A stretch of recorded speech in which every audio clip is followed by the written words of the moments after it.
హింసాత్మక ఘటనల నేపథ్యంలోనూ బెంగాల్లో ఓటింగ్ ముమ్మరంగానే సాగుతోంది. మధ్యాహ్నం 1 గంట వరకు 62.18% పోలింగ్ రికార్డయింది.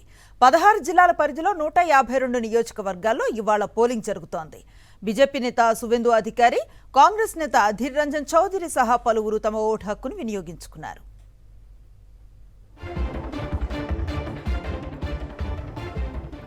కంప్లీట్ డీటెయిల్స్ అందిస్తారు మా కరెస్పాండెంట్ వెంకటేష్. ఫోన్ లైన్ లో అందుబాటులో ఉన్నారు. వెంకటేష్, ఇప్పటివరకు జరిగిన పోలింగ్ సరళి ఏ విధంగా ఉంది? ఎంత మేర పోలింగ్ శాతం నమోదైందంటే ఏం చెప్తారు?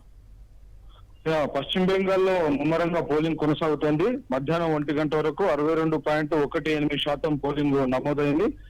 తమిళనాడులో 56.81% పోలింగ్ నమోదైంది. సో మొత్తానికి కేవలం 6 గంటల వ్యవధిలోనే 62.18% పోలింగ్ పశ్చిమ బెంగాల్లో నమోదైంది. అంటే ప్రతి గంటకు 10% చొప్పున పోలింగ్ నమోదవుతుంది. సో ఓటర్లందరూ కూడా భారీ ఎత్తున ఓటింగ్ కేంద్రాలకు తరలి వస్తున్నారు. సో దాని ఫలితంగానే కేవలం 6 గంటల వ్యవధిలోనే 62% పోలింగ్ నమోదైనటువంటి పరిస్థితి మనం చూస్తున్నాం. సో మొత్తానికి గత ఎన్నికల్లో 82% పోలింగ్ ఇటు పశ్చిమ బెంగాల్లో నమోదైనటువంటి నేపథ్యంలో ఈసారి ఆ రికార్డును క్రాస్ చేసేటువంటి అవకాశం మనకు స్పష్టంగా కనబడుతోంది.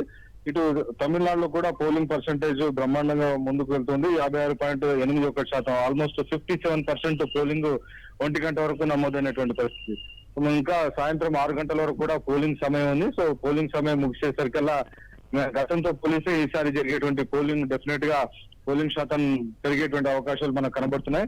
ప్రధానంగా పశ్చిమ బెంగాల్లో మాత్రం కొంత హింసాత్మక ఘటనలు నమోదవుతున్నాయి. ప్రధానంగా ముర్షిదాబాద్ జిల్లాలో ఈ హింసాత్మక ఘటనలు జరిగాయి. ప్రధానంగా ఇటు నౌడా అనేటువంటి ప్రాంతంలో ఏజేయూపీకి సంబంధించినటువంటి ఎమ్మెల్యే ఎవరైతే ఉన్నారో కబీర్ కు సంబంధించినటువంటి వర్కర్స్ నాటు బాంబులతో దాడి చేశారు. దాని ఫలితంగా తృణమూల్ కాంగ్రెస్ పార్టీ కార్యకర్తలకు ఏజేయూపీకి మధ్య భారీ ఎత్తున హింస చెలరేగింది. ఒకరిపైన ఒకరు రాళ్లు రువ్వుకున్నారు. దాంతో కేంద్ర భద్రతా బలగాలు రంగంలోకి దిగి ఆందోళనకారులందరినీ కూడా చెదరగొట్టేటువంటి ప్రయత్నం చేశారు. ప్రస్తుతానికి పరిస్థితి అదుపులోనే ఉందని పోలీసులు చెప్తున్నారు. సో మొత్తానికి ఇటు ముర్షిదాబాద్ గానీ కొన్ని సరిహద్దు బంగ్లా బార్డర్ తో ఉన్నటువంటి సరిహద్దు జిల్లాలో ఈ రకమైనటువంటి హింసాత్మక ఘటనలు జరుగుతున్నాయి.